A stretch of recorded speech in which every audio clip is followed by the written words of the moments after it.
할렐루야. 반갑습니다, 성도 여러분. 오늘도 하나님의 말씀을 사모하여 이 동영상을 통해 말씀을 묵상하시고 기도하는 자리에 나오신 성도 여러분들을 주님의 이름으로 환영하고 축복합니다. 오늘 우리가 함께 묵상하는 하나님의 말씀은 역대상 21장 1절부터 17절까지 말씀입니다. 오늘의 성경에서 다윗은 요압의 만류에도 불구하고 인구조사를 실시하고 이 일로 인해 하나님께서 보내신 전염병으로 무려 7만 명의 백성이 죽임을 당합니다. 오늘의 성경의 병행구절은 사무엘하 24장입니다. 그런데 역대기와 사무엘서가 둘 다 오늘의 사건을 기록하고 있는 건 사실이지만 이 사건이 일어난 계기에 대해서는 상반된 내용을 말하고 있습니다. 오늘의 성경에는 1절에 보시면 사탄이 일어나 이스라엘을 대적하고 다윗을 충동하여 이스라엘을 계수하게 하니라 이렇게 말해서 사탄이 원흉이라고 말하고 있는데 반해서 사무엘하 24장 1절 말씀에는 여호와께서 다시 이스라엘을 향하여 진노하사 그들을 치시려고 다윗을 격동시키사 가서 이스라엘과 유다의 인구를 조사하라 하신지라 이렇게 말하고 있어서 사무엘하 24장 1절에서는 하나님이 책임이 있다고 말하는 것 같습니다. 하나님께서 다윗이 인구조사를 한 까닭에 그와 이스라엘 백성에게 징계하시는 것을 보면 오늘의 성경 기록이 더 그럴듯합니다. 반대로 사무엘서의 내용은 자칫 하나님께서 다윗에게 시키신 것을 다윗이 했다고 하나님께 징계를 받는 것이 되지요. 이런 경우 하나님을 신뢰하기 힘들게 될 것입니다. 이 두 구절을 통해서 다윗이 인구조사를 하게 된 동기를 어떻게 이해할 수 있겠습니까? 우리는 오늘의 성경을 따라 사탄이 다윗을 충동하여 인구조사를 한 것이고 그것이 곧 다윗과 이스라엘의 죄가 되어 하나님께 징계를 받은 것으로 봅시다. 다만 욥기 1장에서 사탄의 행위마저 하나님의 허락하에 있었던 것을 생각해 본다면 다윗과 이스라엘의 범죄에 대하여 하나님께서 징계하실 마음이 이미 있었고 이것을 사탄이 다윗을 충동하여 죄를 범하게 한 것을 통해 징계하시는 것으로 보면 크게 무리가 없을 것 같습니다. 다윗이 인구조사를 한 것이 왜 죄가 됩니까? 성경은 다윗이 인구조사를 왜 했는지 다윗 편에서의 동기를 설명해 주지 않습니다. 다만 하나님께서 사탄을 통해 다윗을 격동시키신 것만 언급되어 있습니다. 그러나 우리는 사탄의 작용이 다윗에게 일어난 것이 마치 하나님의 말씀이 다윗에게 주어지고 다윗이 순종했던 것과 같이 사탄이 다윗에게 말한 것을 다윗이 순종했다 이렇게 볼 수는 없습니다. 다윗은 여호와 하나님께 순종하는 사람이었지 사탄에게 순종하는 사람은 아니었죠. 사탄은 아담과 하와에게 작용했던 것처럼 순전한 것이든 불순한 의도에 따른 것이든 다윗의 욕망을 부추기는 방식으로 작용했을 것입니다. 인구조사는 크게 세 가지 목적으로 행해졌습니다. 군대의 편성을 위한 목적이거나 세금을 부과하기 위한 목적이거나 이 당시에는 노역에 동원할 노동력을 파악하기 위한 목적 이 셋 중에 하나였을 것입니다. 다윗은 18장부터 20장에서 전쟁의 사람으로 소개되고 있지요. 따라서 다윗은 앞으로도 있을 전쟁을 위하여 군역에 동원할 백성의 숫자를 알고 싶었을 수도 있겠지요. 혹은 다윗이 성전을 건축하는 것과 관련해서 많은 준비를 하고 있었던 것으로 미루어 보아 어쩌면 성전 건축을 위한 노동력을 미리 파악하고 싶었을 수도 있었을 것입니다. 어쨌거나 다윗이 백성의 숫자에 눈을 돌린 이상 숫자는 스스로를 빛내며 다윗의 심령에 교만의 씨앗을 싹 틔웠습니다. 그만큼 이전까지 순전하게 하나님을 의지했던 것에서 숫자를 의식하는 만큼 하나님을 덜 의지하게 된 것이지요. 다윗의 동기가 어떠했던지 인구조사를 명령한 당시의 다윗의 마음은 하나님의 분노를 사기에 충분했습니다. 그럼 왜 다윗이 인구조사를 하라는 명령을 내렸는데 백성이 죽어야 한단 말입니까? 오늘의 성경에서 죄는 다윗이 짓고 그 결과로 백성이 무려 7만 명이나 죽고 심지어는 예루살렘 성까지 하나님의 징계의 사자가 칼을 내리칠 뻔한 지경에 이르지요. 이런 사건을 볼 때마다 백성이 무슨 죄인가 하는 생각을 피할 수 없습니다.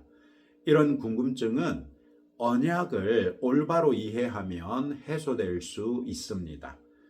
하나님께서는 17장에서 다윗에게 영원한 왕위를 약속하시는 언약을 맺으셨죠. 그리고 이 다윗 언약은 아브라함 언약 위에 세워진 것입니다.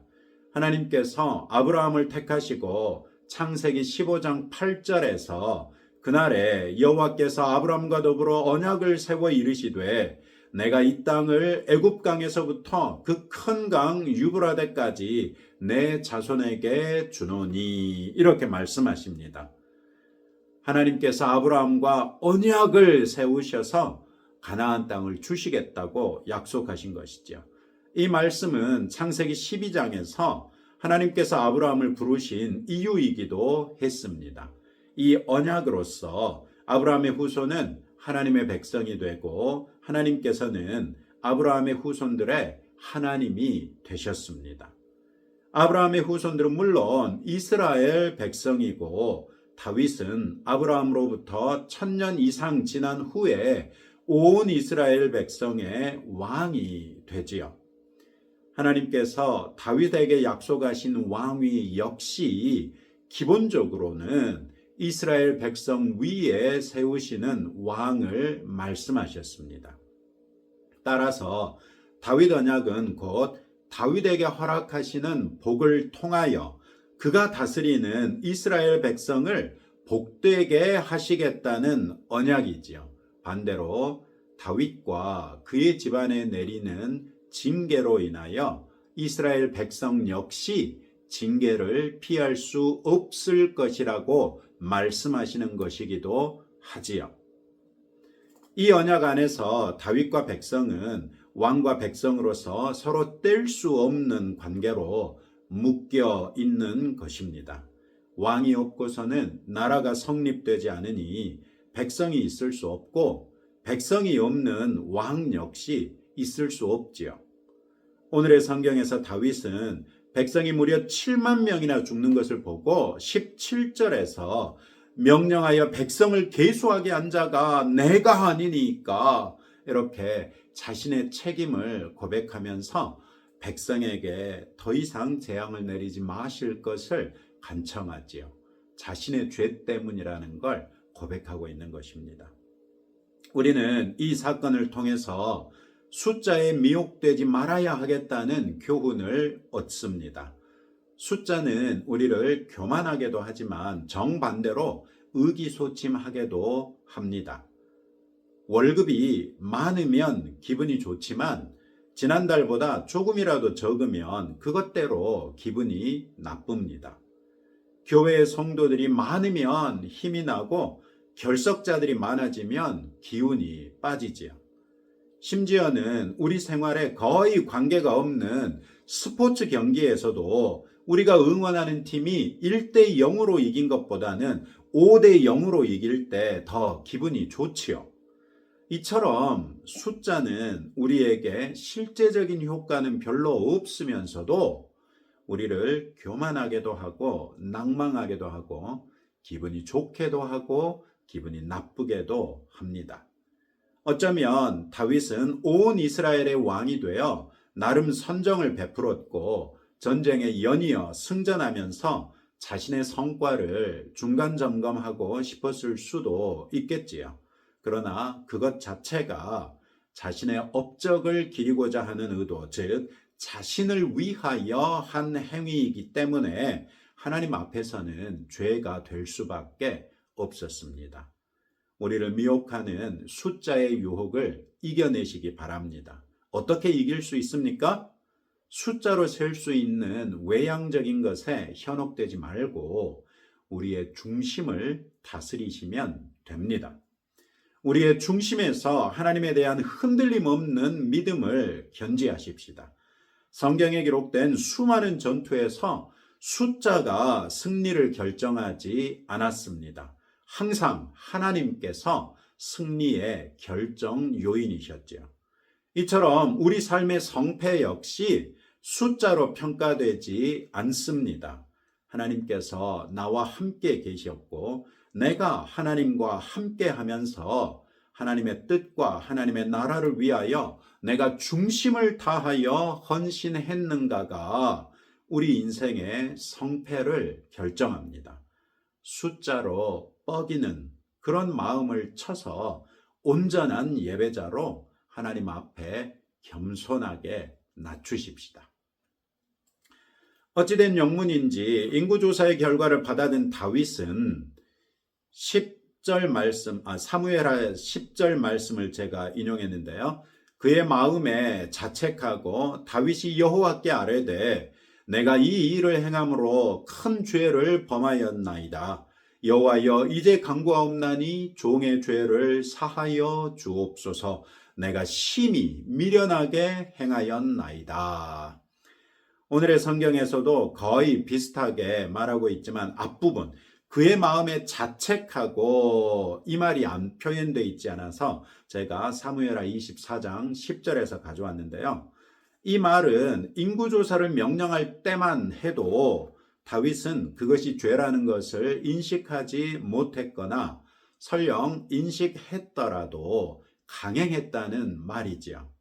그러나 인구조사의 결과를 손에 들고서는 자신이 인구조사한 것이 하나님 앞에 죄라는 것을 더 이상 감출 수 없었던 것입니다. 그럼에도 불구하고 하나님께서는 선지자를 그에게 보내셔서 세 가지 중 한 가지 징계를 택하게 하십니다. 3년 동안의 기근이나 3개월 동안의 패전이나 3일 동안의 전염병이죠. 흥미로운 것은 세 가지 징계의 기간이 똑같은 3이라는 완전수를 가지지만 그 기한은 3년, 3개월, 그리고 3일로 갈수록 더 줄어들었다는 것이죠. 그렇다면 누구라도 가장 짧게 끝낼 수 있는 징계를 선택하지 않겠습니까? 다윗 역시 사흘 만에 끝낼 수 있는 징계를 선택합니다. 다윗에게 3년의 기근은 자신의 죄로 인해 백성이 감당해야 할 무게가 너무나도 무겁다고 여겼을 것입니다. 기근은 그 피해가 3년으로 끝나지 않기 때문이죠. 적군에게 3개월을 쫓기는 것은 사울 왕을 피해서 오랜 기간 피신 다녀본 경험이 있었던 다윗에게는 트라우마처럼 작용해서 그를 몸서리치게 했을 것입니다. 다윗은 여호와께서 긍휼이 심히 크시니 내가 그의 손에 빠지고 사람의 손에 빠지지 아니하기를 원하나이다 라고 13절에서 아뢰입니다. 다윗이 전염병을 선택하면서 여호와의 긍휼을 언급하는 것은 선지자 갓이 12절에서 전염병을 언급할 때 여호와의 칼 곧 전염병이 사흘 동안 이 땅에 유행하며 여호와의 천사가 이스라엘 온 지경을 멸할 일 이렇게 소개하고 있기 때문이지요. 이 징계 안에서만 선지자 갓은 여호와 하나님을 언급하고 여호와의 천사를 언급합니다.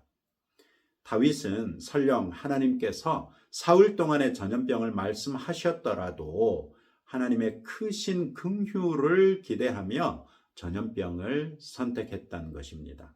그러나 안타깝게도 전염병의 결과는 채 사흘이 다 되기도 전에 무려 7만 명의 백성이 죽었습니다. 여호와의 사자는 예루살렘을 멸하러 올라오고 있는 중이었습니다. 아마도 이 숫자는 다윗에게 큰 충격을 주었을 것입니다. 사흘이니까 그렇게 심각하지 않을 것으로 기대했는데 7만 명이나 일거에 죽임을 당한 것이죠. 게다가 하나님께서는 다윗의 눈을 열어주셔서 여부스 사람 오르난의 타작마당 곁에 선 여호와의 천사를 볼 수 있게 해주셨습니다. 다윗은 그곳에 여호와의 사자가 천지 사이에 서서 이렇게 말하는데요. 아마 천지 사이에 서 있다는 말은 여호와의 사자가 무시무시하게 컸다는 것을 이렇게 표현한 것 같습니다. 그리고 칼을 든 손을 예루살렘의 하늘을 향해서 쭉 뻗고 있는 것을 보게 하십니다. 다윗은 즉각적으로 예루살렘이 망하겠구나 라고 생각했을 것입니다. 그는 즉시 장로들과 더불어 굵은 배를 입고 얼굴을 땅에 대고 엎드려 하나님께 회개하며 자신과 자신의 아버지 집을 치시고 더 이상 백성에게 재앙을 내리지 마시라고 간청합니다. 성경은 징계가 이 정도에서 그친 것에 대하여 15절에서 여호와께서 보시고 이 재앙 내림을 뉘우치사 멸하는 천사에게 이르시되 족하다 이제는 내 손을 거두라 이렇게 명령하셨기 때문이라고 말하고 있지요. 여기에서 하나님께서 뉘우치시는 것은 하나님의 변덕이 아닙니다. 이 표현은 오직 심판의 상황에서만 사용되는 표현으로 하나님께서 죄인이라도 멸하시는 것을 기뻐하지 아니하시는 하나님의 긍휼과 자비를 보여주는 것입니다. 우리는 이 사건으로부터 두 가지 교훈을 얻을 수 있습니다. 첫째는 어떤 죄는 회개로서 즉각 용서해 주시기도 하지만 어떤 죄는 반드시 징계를 수반한다는 것을 알게 됩니다. 이런 사실은 우리에게 죄를 결코 가볍게 여기지 말 것을 요구하지요. 그렇습니다. 죄는 결코 가벼운 일이 아닙니다. 죄의 용서를 위해서는 구약시대에는 반드시 생명이 희생되어야만 용서받을 수 있었습니다. 그것이 사람의 생명이 아니라고 해서 가벼이 여길 수 있겠습니까? 더군다나 우리의 죄의 용서는 하나님의 외아들 그리스도 예수님의 핏값으로 이루어진 것을 잊지 마십시다. 죄와 죄의 용서의 심각성을 무겁게 받아들이고 죄는 그 모양이라도 피하는 성도가 되십시다. 둘째는 하나님의 긍휼과 자비입니다. 사흘 동안의 전염병으로 하나님께서는 다윗이 거하고 있는 예루살렘까지 전염병에서 벗어나지 못하게 하실 작정이셨죠. 그러나 7만 명이나 되는 백성의 죽음을 보시고는 하나님의 긍휼과 자비가 발동했습니다.